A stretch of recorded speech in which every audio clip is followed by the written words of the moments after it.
Bidan di suatu wilayah kerja memiliki banyak sekali tanggung jawab. Yang pertama yaitu tanggung jawab untuk memberikan pelayanan kebidanan.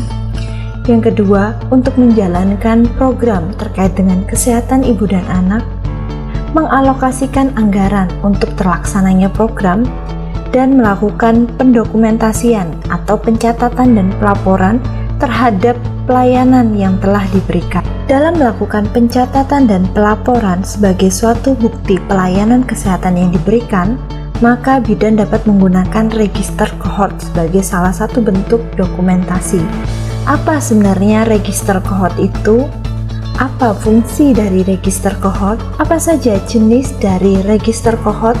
Dan bagaimana melakukan penelusuran data dalam register kohort?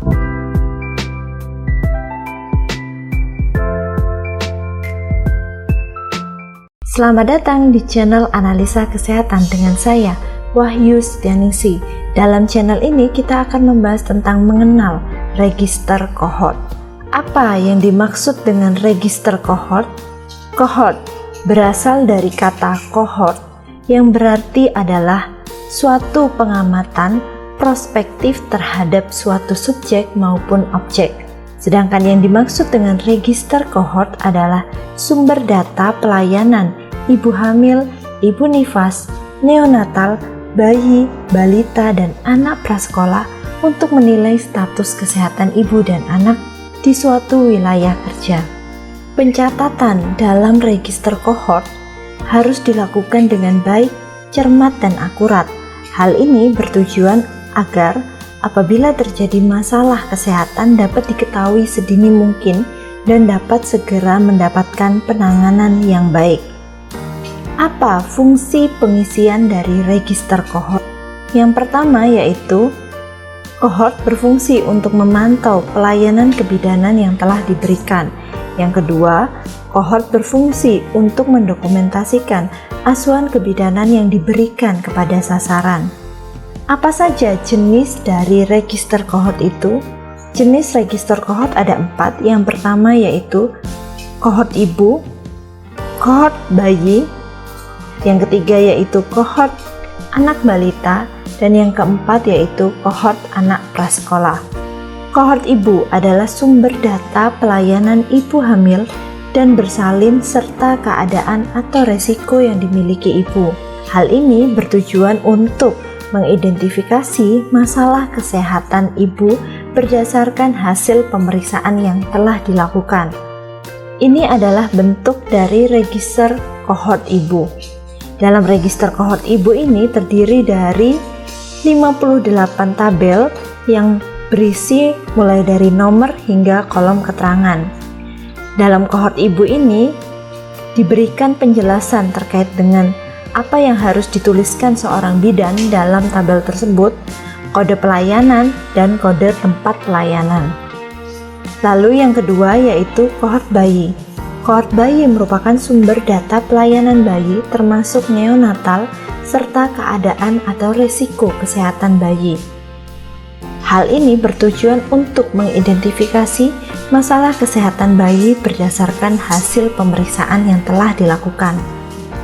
Berikut adalah kohort bayi. Dalam kohort bayi ini terdapat 46 tabel mulai dari nomor hingga keterangan. Di dalam kohort bayi ini juga diberikan penjelasan mulai dari keterangan apa yang harus diisi bidan pada setiap tabel mulai dari tabel pertama hingga tabel ke-46, lalu keterangan untuk kode pelayanan dan kode tempat pelayanan.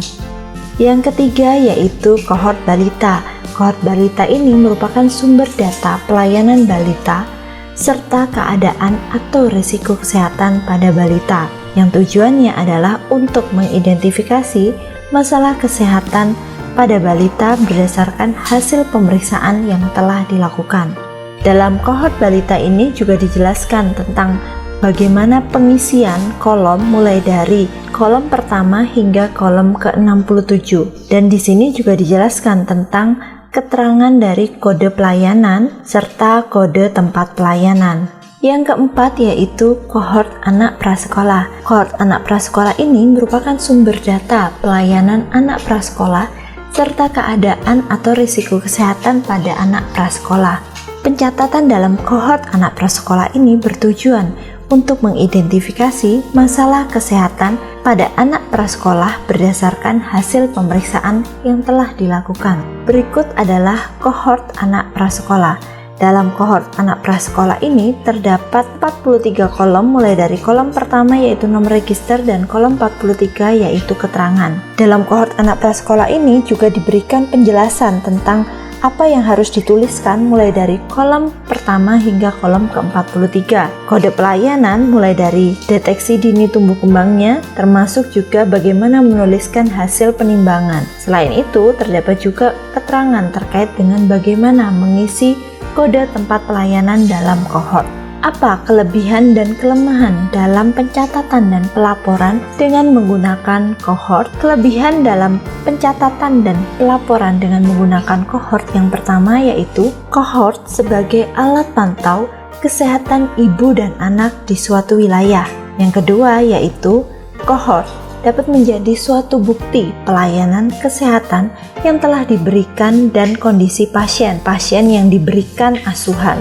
Yang ketiga, pencatatan kohort sangat detail dan dilakukan terus-menerus hingga pasien itu pindah atau meninggal, sehingga keadaan pasien dapat diikuti secara terus-menerus. Yang keempat yaitu kohort dapat menjadi dasar dalam memberikan pelayanan kesehatan pada sasaran dan menyusun program atau kebijakan di wilayah kerja tersebut. Apa saja kelemahan dalam pendokumentasian atau pencatatan dan pelaporan dengan menggunakan kohort? Yang pertama yaitu register kohort ini berukuran besar sehingga tidak praktis dan kerap kali bidan menggunakan buku bantu untuk pengisiannya. Yang kedua, isian dalam kohort memiliki format atau kolom yang banyak dan kecil-kecil sehingga membutuhkan waktu untuk pengisiannya. Yang ketiga, kohort tidak mampu menyajikan data dalam bentuk tren, jumlah, dan penyebab masalah kesehatan. Selain itu, kohort juga tidak dapat mendistribusikan kasus berdasarkan orang, tempat, dan waktu. Bagaimana melakukan penelusuran data dalam register kohort? Yang pertama, penelusuran dapat dilakukan dengan melakukan identifikasi kasus atau masalah secara individu selama hamil, bersalin, masa nifas, neonatus, bayi, dan balita. Hal ini dapat dilakukan dengan mengidentifikasi cakupan-cakupan dalam pelayanan kesehatan ibu dan anak, seperti cakupan K1, K4, persalinan oleh tenaga kesehatan, dan cakupan lainnya. Yang kedua yaitu melakukan analisis permasalahan secara spesifik berdasarkan data register kohort. Pada tahapan kedua ini kita dapat melakukan analisis permasalahan dengan menggunakan prinsip kausalitas, yaitu prinsip sebab akibat. Seperti misalnya pada suatu wilayah, cakupan persalinan non-nakesnya rendah karena di sana terdapat banyak dukun bayi yang membantu pertolongan persalinan. Dari hasil permasalahan tersebut kita dapat lakukan analisis. Apakah cakupan lainnya juga berhubungan dengan permasalahan tersebut? Yang ketiga yaitu menyusun rencana tindak lanjut dari hasil analisis permasalahan pada register kohort. Hal ini penting sekali sebagai seorang bidan, bukan hanya menggunakan data kohort atau register kohort tadi sebagai suatu bentuk dokumentasi, namun bidan juga dapat melakukan analisis permasalahan dari register kohort sehingga dapat menyusun rencana tindak lanjut dari permasalahan yang ada. Semisal di suatu wilayah cakupan persalinan non-nakesnya rendah, maka kita dapat menyusun rencana tindak lanjut yaitu berupa kemitraan antara bidan dan dukun.